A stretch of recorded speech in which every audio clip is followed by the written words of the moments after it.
Hello, my name is John Gabriel. I'm an interviewer for the Public Library of Hamilton County in Cincinnati, Ohio. I'm interviewing today Don Larson at the main library in Cincinnati. It's October 30th, 2012. Our camera operator today is Brian Powers. Also present today is Don's daughter-in-law, Lynn Larson. Good afternoon. Good afternoon. Don, thank you for coming down here and giving us your time to tell us your story. Let's start with a little bit of background. Tell us where you grew up. Okay, my father was transferred here from Pennsylvania in 1922, and I was born. I was born in January 14th, 1924, in Cincinnati at Christ Hospital, and in those days they used to do spring house cleaning every spring, and my dad did not want my mother to do that every spring, so every spring we would move. So I went to 5 different elementary schools when I was growing up. My goodness. I went to Pleasant Ridge, I went to College Hill, I went to North College Hill, I went to Evanston, and I think the other one was Mount Healthy. My goodness. Your father was transferred here for what purpose? He was a manufacturer's representative, was a salesman. They sent him here from Pennsylvania. He and my mother's family happened to live together. Not together, I mean, they lived next to each other when they were growing up. My grandfather, my mother's father, was a Lutheran minister. I see. So I grew up a Lutheran naturally, and one of her brothers was a Lutheran minister. In fact, I had thought about going to the ministry.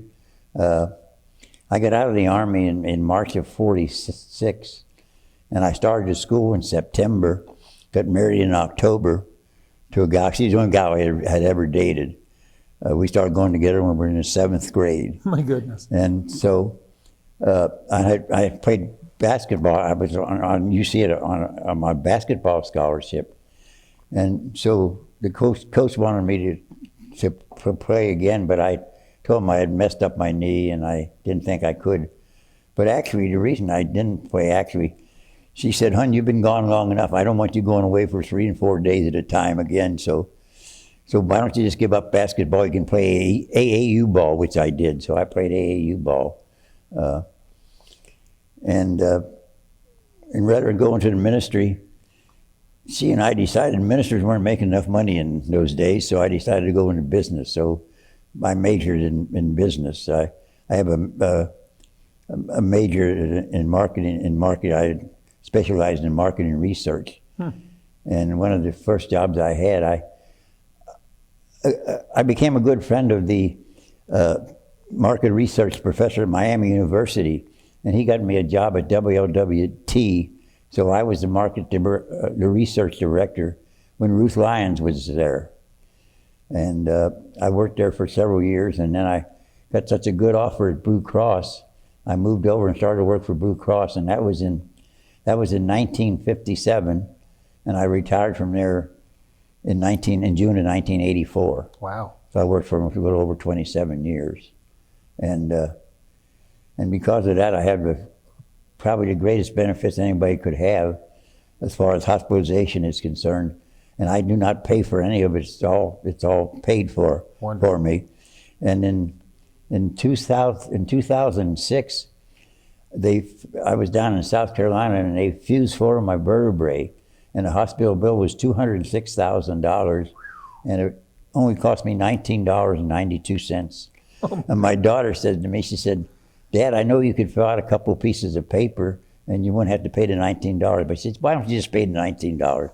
So I paid the $19. And so I've been very fortunate in that respect. In addition to that, the Social Security, they take out Part B every month. And so every quarter I get a check from them in the amount that's taken out. So that comes in very handy. It's about $285 every quarter. Wonderful. And so I've been very fortunate in that respect, having worked for Blue Cross. Well, let's back up just a little bit. Sure. We've covered a lot of ground right there. Your last grade school was in Mount Healthy. Where'd you go to high school here in town? Glendale. At that time it was for 12th grade. Now it's just an elementary school. I see. They go to Princeton now for high school. And then how did you find yourself after high school and then into the Army? What took place to get you there? On January 1st, 1943, they passed a law that all 19-year-olds were to be drafted. At that time, I was going to UC playing basketball. And I turned 19 on January 14th. And on January 27th, I was in the Army. So it took them about 13 days to find me. And then they sent me to camps. I went to Camp Sibert, Alabama. And it was during the basketball season. So they attached me to what they call special services, just to play basketball. So I got to meet all the, I met Red Skelton, I met Ray Anthony and his band, and I met a lot of the ball players. The fact is, Kirby Higbee, who at that time was the relief pitcher for the Dodgers, he traveled with the basketball team, and he used to tape our ankles. And I used to think, well, he's got to be making at least $30,000 or $35,000 a year. And I had never earned a penny in my life, and here he is taping my ankles. So he was a real nice guy. He was real nice. So he was a real nice guy. So we played a lot of tournaments at Air Force bases, and we always enjoyed that because the Air Force, when they fed you, it was like cafeteria style, which was so much different than what we were used to, where you just take your mess kit and they throw all the food in one little container, and so it was quite different. But so we used to look forward to playing these tournaments in the Air Force bases. Were you playing against other military units? Oh, we were playing against college. We beat the University of Alabama. I remember that. But we were playing against other service teams as well as some colleges, and we were playing some at that time, I played center, and I was only 6'1", and we played an industrial team we called Peerless Mills, and their center was 6'8". Whoa! So I got pretty disgusted with trying to block shots there. But anyway, so we traveled quite a bit, and we traveled in they called them a Jeepster, I believe, and they seated 8 people, and that's how many we had on our team. And we had all played college basketball, so we had a pretty good team. How many years had you been to college? Just my freshman year. I started in September and got drafted in January. I see, okay. And I was on a 4-year scholarship at that time. And you maybe get it compared to the scholarships today, the scholarship that I had to live at home. They furnished all my books. I had to maintain a B average. I had to take 16 credit hours, at least 16 credit hours. And in my situation, I had captained all 3 sports. So the only stipulation was that I had to make the varsity in one of those 3 sports. It didn't matter which one. Well, I felt basketball was my best sport, and that's, of course, the first one that starts during the fall. We started right in October. And you get a kick out of this. But the first day of practice was open there. We had 150 guys come out for the basketball team. Wow.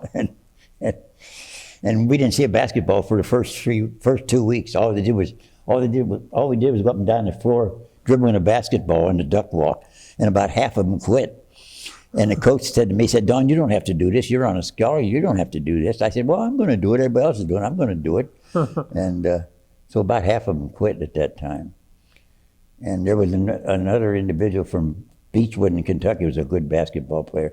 And he and I were the first 2 freshmen to ever start a basketball game for the university. Now, my brother played 3 years too, but when he played, well, he graduated the year that I started. But when he played, he had to play freshman ball, so he played on a freshman team where I was able to play varsity basketball. Well, getting back to your experience when being drafted in the Army, did you ever go through a formal basic training or boot camp? I never took basic training. I never had to take basic training because I was assigned to special services. Right out of the chute, they put you on a basketball They sent me to Camp Sibert, Alabama. How long did you play basketball in the special services? Just that first year. Okay. That first year. Then actually I was in chemical warfare. Yeah, tell us how you got from basketball to chemical warfare. Well, I was assigned to the 67th Chemical Warfare Company, but I was then attached to Special Services just to play basketball. Now, half of my company, while I was playing basketball, half of the company were sent to Panama. The rest of us stayed in the States, and we didn't go out of the States then until we went to. We shipped out of Seattle, Washington, the day that Roosevelt died. It was April, I think April 12th, 1945. And we were headed, of course we didn't know where we were going. We were going to Okinawa. And we were in a convoy, and there were battleships going around us. And it took us, it's hard to believe, but it took us 90 days to get to Okinawa. Whoa. We laid over in Marshall Islands for 2 or 3 weeks. And I guess it was because of what was going on. I guess I don't really know why it took us so long to get there, but we finally got there. And it was when we got there, it was pretty well secured.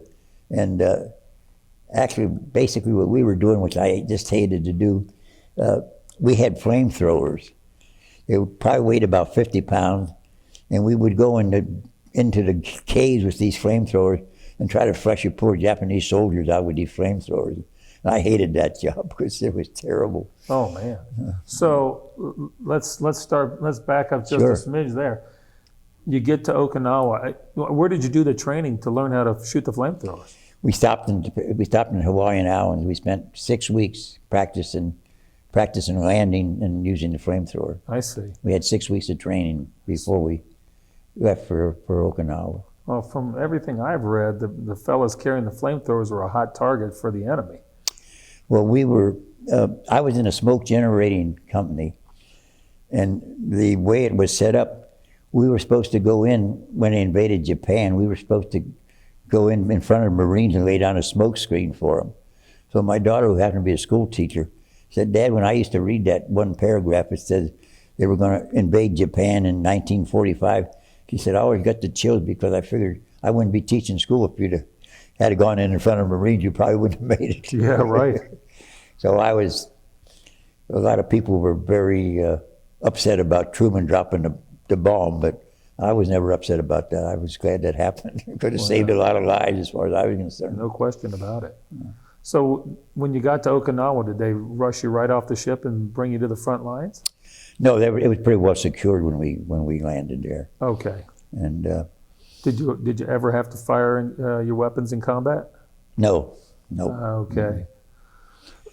We had a couple. We used to pull guard duty at night, and we had and I guess understandably, I know I'm on guard with these couple guys one night, and we hear something. They start shooting their guns, and it was a horse coming down the street. No kidding. Yeah. Those are things you remember, I guess. When you were on the convoy coming over, did you have any trouble with Japanese submarines or kamikazes? No, we had no problem. No, it was always a concern because the Japanese was kamikazes. You know, they would just kill themselves for their country. You know, it was unbelievable. And around Okinawa, but we were fortunate in that. We were very fortunate in that. What kind of boat were you on? It was called a landing craft. That we were on a regular ship. I think it was General Buckner, I believe the name of the ship was. But then they put us on these what they called landing crafts, and it probably wouldn't hold more than probably 50 of us at the most, I guess. And they would open up, and then we could just go right off onto the land. I see. That's how we landed there. But it was pretty well secure, like I said, by the time we got there. When you got on the island, did they have a spot picked out where you would sleep, or did you? When we landed there, we had 2-man tents at that time, so we put up our tents, and just 2 of us would sleep in a tent. But then later on, we got 6-man tents. There were 6 of us in a tent, and one of the things I guess I remember more than anything was we set through a typhoon. Oh. And I was a meteorologist. They had made me a meteorologist in order to make me a staff sergeant. And I didn't really know anything about meteorology. But anyway, I had clocked the wind at 147 miles an hour. Wow. And then it all blew away, so I don't know how high. But it lasted for 18 hours. Nothing but wind and rain. It was unbelievable. Holy I had never been in anything like that. It was taking your breath away. We were very fortunate. The fellows I was with, we had anchored down our tent with big, heavy naval chains, and we had 60. There must have been about 20, and our tent was the only one still standing when it was over. So we were very fortunate. I was very lucky. But we didn't lose anybody as far as I was concerned. But where we had our mess hall was halfway up a hill, and this one day the day of the typhoon, we had just finished eating and we just come down off of the hill, and they took that just broke that kitchen in half. We were very fortunate. We would have been in there. We would have been in there if it had come a half an hour earlier. We'd have been in there eating. Yeah. Huh. So no one got hurt in that incident? No. Did you ever see any Japanese soldiers or prisoners or anything when you were there? All the Japanese that I saw were basically dead, laying on the hill. There was one big hill where they had which I guess was the toughest one for the Marines and the Army to secure. And I guess that's something. The odor of a dead person, I'll never forget that. It's unbelievable. It's just something you never forget. There's a famous battle and there. the Japanese were laying all over the hills. Was it Sugarloaf? Is that the name of it? I think that was the name. That's a famous I think that's the name of it, yeah. Fight there on Okinawa. Yeah, apparently that battle went back and forth. They took it, we took it back. Right. Yeah, a lot of people got killed on that. Yeah. And they called that I was entitled to a Bronze Star, and they called it the Ryuka's Campaign. And the Ryuka's Campaign, as I understand it, included Iwo Jima, Guadalcanal, and Okinawa. Huh. I think that's what they called those 3 islands. And I often wonder what that medal was like because I never received it, so I have no idea what it is. And I went down with an honors flight with my son here in February, and I thought maybe I'd have time to check them, but we didn't have any time. They kept us so busy. It was really, and Lynn, bless her heart, she made such a nice, what is it, 10, 12 pages long? About 20 pages long, and really something for me to keep. I should have brought it down and shown you. Really, really nice, really is. So how long did you spend on Okinawa, and what were you doing? I was there 11 and a half months. Oh my goodness. I was in charge of all the service records and everything, and I messed up my knee on Okinawa, and a lot of the fellows said, "Don, you ought to put in for disability," and I said, "Well, I'm not going to put in for disability because I kept track of the records, and I didn't put anything on my record because I was afraid if I had said I hurt my knee, I would have been put in a hospital, and I wouldn't have got out of the Army as soon. I had enough. In those days, for every month you spent in the States, you got a point, and for every month you spent out of the States, you got another point. So they discharged you according to the number of points you had. I see. And I had enough points to get out, but I couldn't. I sat in the Philippines for 6 weeks because they were using all the ships to transfer the occupational troops into Japan. So I waited about 6 weeks in the Philippines waiting for a ship to get me back to the States. So on Okinawa, you spent 11 and a half months sleeping in a tent? My goodness. Yeah. I mean, other than the typhoon, what kind of weather did you have to sleep in? Well, it wasn't too bad most of the time, actually. It wasn't that bad, actually. I mean, I don't ever remember any cold weather. I don't remember that. Oh, no. All I remember is the typhoon, and like I said, that lasted, as I remember, it was about 18 hours. Were you there? You must have been there the day the war ended. Tell me what happened. About 3 o'clock in the morning, we were stationed next to a Puerto Rican company, and all at once at 3 o'clock in the morning, we hear all these guns going off, and we figured the Japanese are coming back to attack us on Okinawa. It was the end of the war. Huh. So the war ended when I was on Okinawa. Did they have any kind of celebration for you? No, not really. Oh, We were just all so glad it was over. We didn't really care. Although we heard about it and saw pictures of it back in the States, about the celebrations and everything. Yeah. But we had heard rumors that at that time MacArthur was in charge. He was over all of us, and they had gone to I don't know if it was Manila or where they had gone for a meeting, and we had heard the reason they had set that meeting up was they were setting up the invasion of Japan, and that was part of what we were to be doing. But then, of course, the war ended, and we didn't realize it when they were shooting all these guns. We figured the Japanese were coming back, and then we heard that the war had ended. Were you able to get mail from home and all that while you were there? Yes, I used to get mail, but sometimes it was delayed. And my dad wrote me a note every day. He would write me a couple lines every day. And then there was about 2 weeks where I didn't get anything. And the gal that I married also would write every day. Finally, I got a letter from her, and she said, Don, I hate to tell you this, because I hadn't heard from the Red Cross or anything. But she said, my mother died on Wednesday, or whatever the date was, and your dad was killed the Monday before that Wednesday in an automobile accident. Oh, my goodness. He was coming home to surprise my mother for lunch. He worked downtown at the Southern Ohio Bank Building, which is actually where the same address that Lynn's husband started to work. He worked at Main Street, 608, and Don started at 580 Main Street. My goodness. Which is kind of interesting. Yeah. But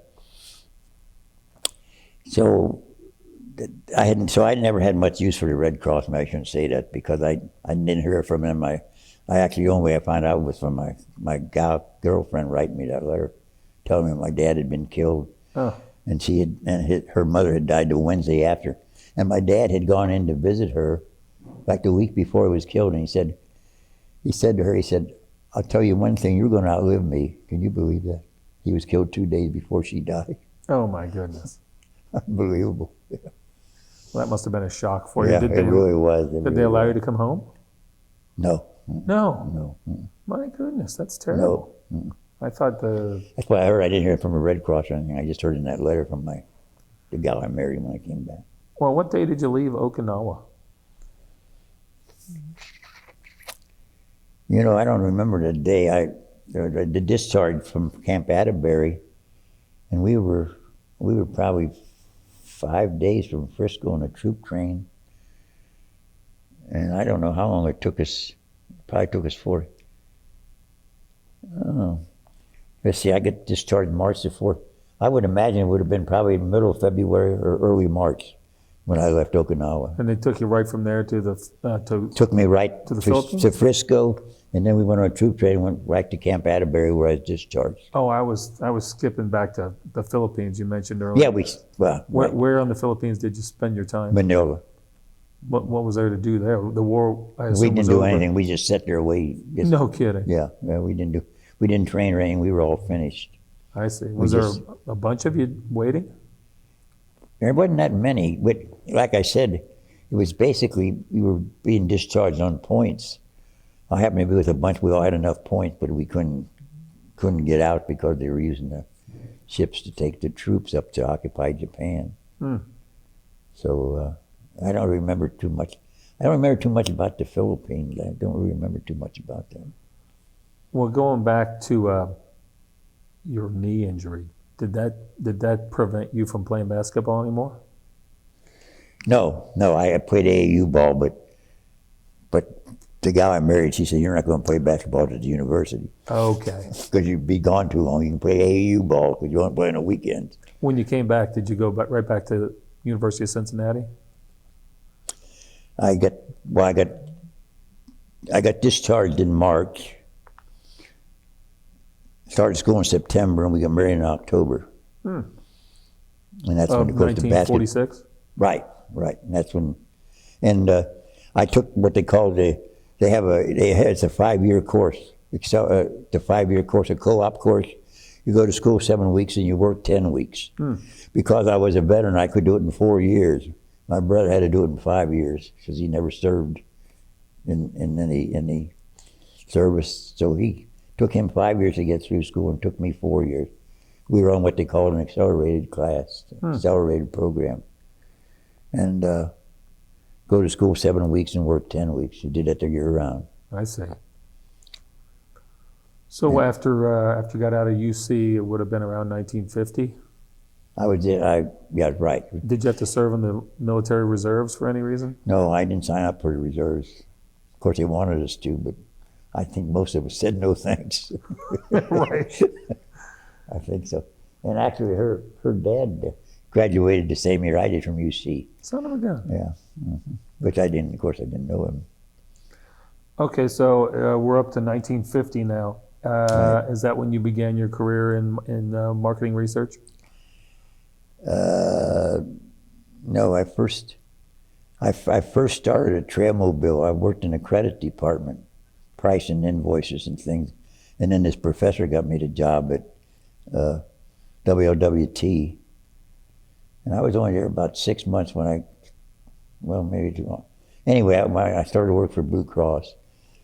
And like I said, I retired in '84. Do you keep in touch with any of the folks you were in the military with? You mentioned going on a victory No, flight. I actually, they had a 50th anniversary, which I missed. I can't remember why I missed it. I think at that time, I think we had a family reunion. My wife's family had a reunion every year.